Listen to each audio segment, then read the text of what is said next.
Ambalmao Auniankma, Abalamso, Madame Sisiera Mata Sissoko, and our batanti Rakabo, Atlanta, États-Unis. Mina ni video inke baringa karamodo de kuma konga dinke kape faka ahakilla jakabo kodola donc mbifu karamogo mbe faka nyefo bi hakili be baraka chuga jumena ni mgo be faka kandigi anga fo society bamananka me be faka digi ubete to kamete anglais me ibe faka digi ni digi kana kaimbe do chugodi kungulo kono iba famu chugodi ikungolo zebe yoro jume ba famya wafana ni be kan kan fo idala kuma imbobo chugodi ida ba fo chugodi jon ba fo ida ya ka fo chugo amina sani ngo fo mina fo yi nyedamne na mogo kumba mi fo la ko mogo be miri ni idusuri aya dusuka bon ale dusuka fari parce que kumba mi ko farinya ni bara ni fon ko be dusuri la dusu bala de awo oye mogo ye folo la me bi ayira la ka fo dusu hakili jogo abebe mogo kungulo zebe ne kono me kungulo zebe chugodi aka jate mine bani ni mogo be faka demseni kala ibe kuma feka kuma do de foi ibe kodo jirala ibe koketa onkanya wasa akaya kaseka jugo nyumanta okora ye ni demi ma sira soro na ma fo demi nya ka sira minta tikata do aka gele anga jeunesse accusé fena ka soro amu dege amu blasraka bonne ko mi faka mi fo bi aba era nyini ngawo ne ko ni nya fa ma be do jugo ni nkunlo kono ni mogo be kan family ke amba fuma ko organe de sens okora fen de ba amfari kolo ka mimbe kibaro ya di amfarima ni mogo ladi par exemple iba ladi ni kuma ya kasa kana ni ke abe do kulo fe abata kungulo zebena absa ka tibe kode ko imba yira kola ka ko famia ati sa ka tibe feno de kasame ou ba feno nen ou ba fari kolo ka be feno sentier amba fo be ma ko organe de sens mais obeta yoro djuma be du kun kono chukuri sana ngo fa me faka kungulo zeba nya fo to ni ka dessin yira lo la amsa ka nyogon fam kungulo zebe to kana amba fo ma ko zeben be sur le système nerveux parce que kungulo zeben to be mais zeben yira ka fo fari kolo zeben o zeben fari kolo ko be to ko système nerveux mais ta système nerveux to bukana ni aleta a diviser le système nerveux central là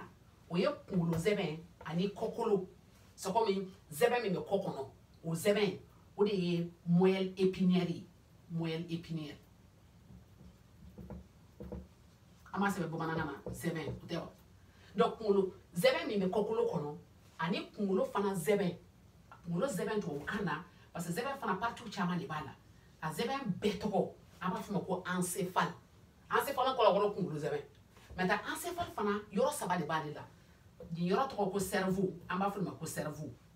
ni fana to ko cervelet to cervelet anglais la fuma ko cerebellum maintenant ni to anglais la fuma ko brainstem mais en français la fuma ko le tronc cérébral tronc ko you tronc quoi donc le tronc cérébral mais ta pourquoi me ni rolo parce que ni ya bebe ko afin fami ka kan famu ifali ko na be chudi ni ya gete na sa ni kuma na mo fe kuma be do kilo fe anga ke kilo be yan sisa kuma do na kilo kono kuma imbe ta yoro jumene kuma imbe ta kungulo zeben kono abeta yoro jume kungulo zeben kono kungulo zeben fana division no comme so ama famo ko le lobe kacha ni a gete na sa lobe me nyefe ama fako ni atigi nyare sisa ni le atigi nyare mbe nyefe ama famo ko lobe frontal o ko rabe nyefe front ni ama famo ko lobe parietal o be sanfe ama fako ko fe lobe occipital ani lobe temporal ani do fana be chamante na fako insula o be chamantela mais tani a gete na sisa ni lobe temporal inta sisa parti do le bo lobe temporal la ale ka bare do ka information sur ni langue force ka langue kan famia o ye kan famia o kan famia ro ale to ko air de Wernicke do ne to yi chemi nya ko madu ka yoro kwa donc Wernicke ka yoro you know anglais la fama ko Wernicke area do l'air de Wernicke we pourquoi parce que ale yoro de bateau mo ka fin famia ni kuma fore ni bozo kan fore ni tabe ni du me flaka me pourquoi parce que na donaye avec kungulo zeben kisse do le soyi amba fo kungulo zeben kisse de ma ko neurone ale neurone kungulo zeben kisse abe ko ma be tande abe ko mi kisse fana ba de kono ale kungulo zeben kisse mun la ni kuma dona ibe kuma famu parce que ni kuma na demse ni fesisa yoro fo la te kuma famu be afo do da ba famu chaque fois ni kuma fo wato da ni kuma fo ibe akungulo zeben amba fo ka ba excité abe kuma neurone ko mo ni ka fuye o mangoro de ni zaban you know donc kungulo zeben kisse amba fo mi neurone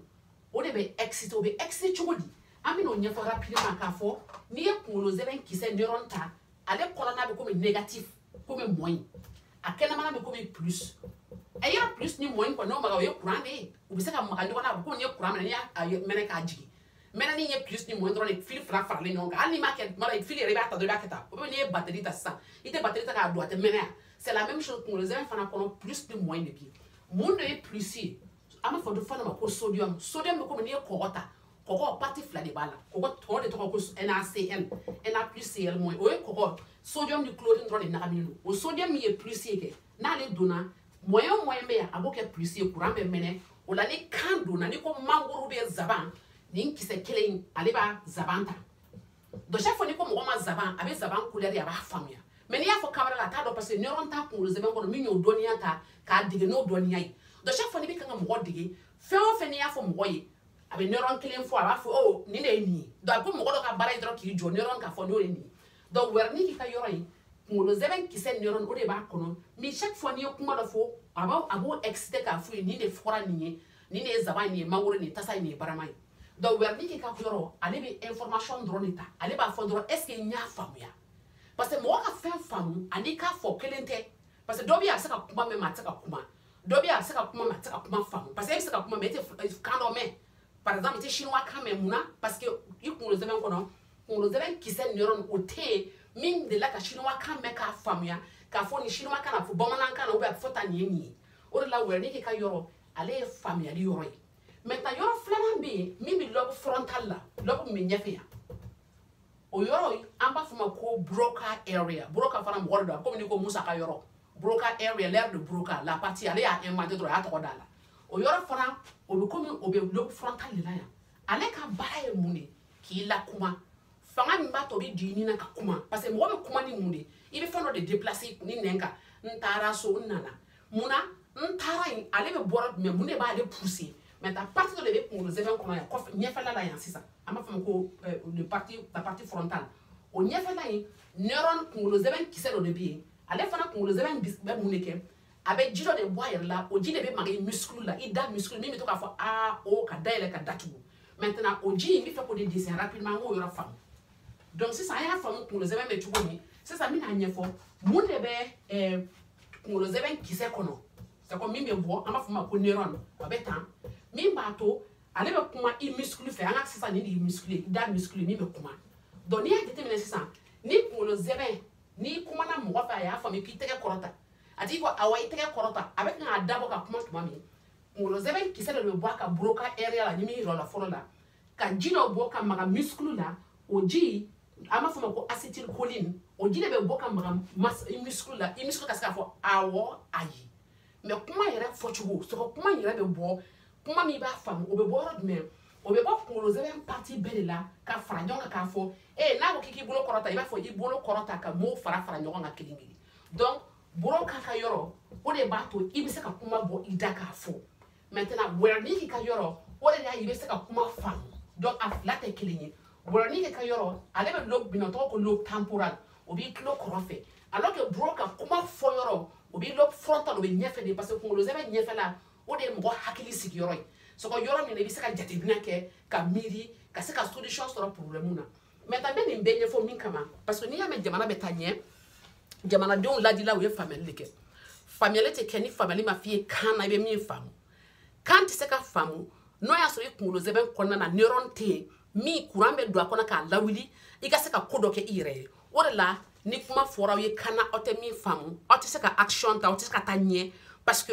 pin b'a to i ka taa ɲɛ hakili de bɛ fara ɲɔgɔn kan o hakili tɛ se ka fara ɲɔgɔn kan parce que o hakili t'a dɔn min don a t'a faamuya donc nin bɛɛ kɛra pour que n k'a fɔ Broca ni wɛrɛni kɛ olu ka kunkolo zɛbɛn partie kunkolo zɛbɛn kɔnɔ o de b'a to wɛrɛni kɛ an bɛ faamuyali kɛ lobe temporal la Broca an bɛ se k'a fɔ lobe frontal la o lobe kelen de bɛ décision ta o de bɛ an b'a fɔ ma ko anticipation c'est comme vision k'a fɔ sini min kɛ sinikɛnɛ san wɛrɛ n bɛna nin kɛ san wɛrɛ kɔta o bɛɛ ye lobe frontal de kunkolo zɛbɛn ɲɛfɛla de b'o bɛɛ kɛ n'o ma développer o tɛ se ka baara kɛ n'o ma développer mɔgɔ tɛ se ka faamuyali kɛ ka jateminɛ kɛ ka fɛnw don ɲɔgɔn na k'a bɔ ka se k'i jateminɛ k'a fɔ sini min nin kɛ sinikɛnɛ bɛ nin kɛ